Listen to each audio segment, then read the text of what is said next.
Voter তালিকায় বিশেষ নিবিড় সংশোধন প্রক্রিয়ার বিরুদ্ধে আন্দোলনে নেমেছে এসইউসিআই এসআইআর। বিশেষ নিবিড় সংশোধনের প্রতিবাদ জানিয়ে বটতলা এসইউসিআই দলের উদ্যোগে এক প্রতিবাদ কর্মসূচি অনুষ্ঠিত হয়। এদিনের কর্মসূচিতে উপস্থিত থেকে এসইউসিআই রাজ্য সম্পাদক অরুণ ভৌমিক বলেন, ভোটার তালিকায় বিশেষ নিবিড় সংশোধনের মাধ্যমে সাধারণ মানুষের গণতান্ত্রিক অধিকার কেড়ে হচ্ছে। বিশেষ করে শ্রমজীবী মানুষের কাছে প্রয়োজনীয় সমস্ত নথিপত্র না থাকায় তারা নাম অন্তর্ভুক্ত করতে পারছেন না। ফলে ভোটার তালিকা থেকে নাম বাদ করার সঙ্গে সঙ্গে তাদের নাগরিকত্বেও প্রশ্নের মুখে পড়েছে। মিডিয়া সবাই জানেন যে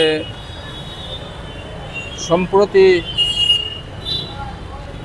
বিহারের বিধানসভা নির্বাচনের প্রাক্কালে নির্বাচন কমিশন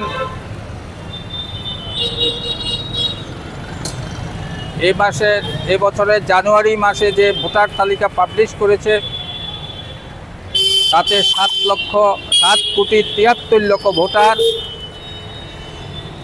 হঠাৎ নোটিশ করে 1 মাসের নোটিশ দিয়ে এই 7,73,00,000 ভোটারের মধ্যে 65 লক্ষ ভোটারের নাম তালিকা থেকে বাদ দিয়েছে। এই পরিস্থিতি নিয়ে সারা ভারতবর্ষের উত্তাল যে 65 লক্ষ ভোটার এই নির্বাচন কমিশনের এই প্রকাশিত ভোটার তালিকা থেকে কি করে বাদ গেল, এই প্রশ্ন মানুষের মধ্যে জেগেছে।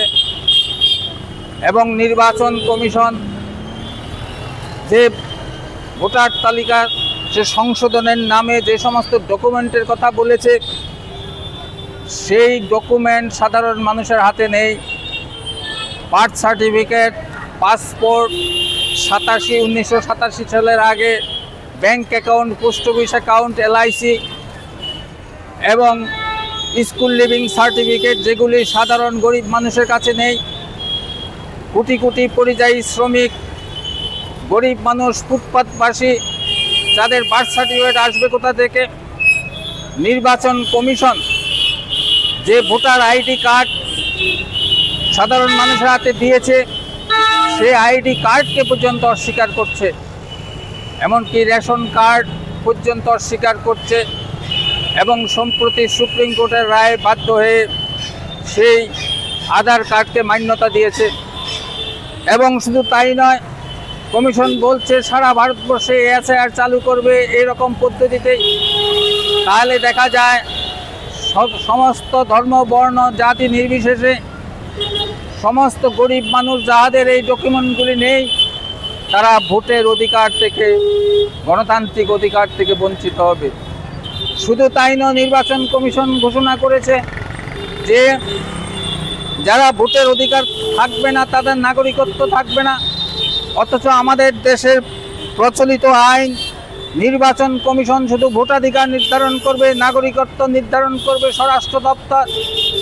ফলে এই অনধিকার হস্তক্ষেপ করছে, ফলে গরিব সাধারণ মানুষ নাগরিকত্ব হারানোরও ভয়ে কাঁপছে। আমাদের দল এসইউসিআই কমিউনিস্ট এই ভয়ঙ্কর পরিস্থিতিতে, যেখানে গণতান্ত্রিক অধিকার বিপন্ন হচ্ছে শুধু গরিব সাধারণ মানুষের বেশিরভাগ, ফলে সেখানে আমাদের দল 25 থেকে 31 অগাস্ট সপ্তাহব্যাপী সারা ভারতবর্ষে প্রতিবাদ সপ্তাহ পালন করার ডাক দিয়েছে। তারই অঙ্গ হিসাবে আমরা দাবি করছি এই এসআইআরের মাধ্যমে জনগণের গণতান্ত্রিক অধিকার, ভোটাধিকার কেড়ে নেওয়া চলবে না। আমরা সুষ্ঠু অবাধ নির্বাচন চাই। এই দাবিগুলির ভিত্তিতে প্রতিবাদ সপ্তাহ পালিত হচ্ছে। তারই অঙ্গ হিসাবে আজকের এখানকার এই বিক্ষোভ সভা। আমি অরুণ ভৌমিক, রাজ্য সম্পাদক এসইউসিআই কমিউনিস্ট।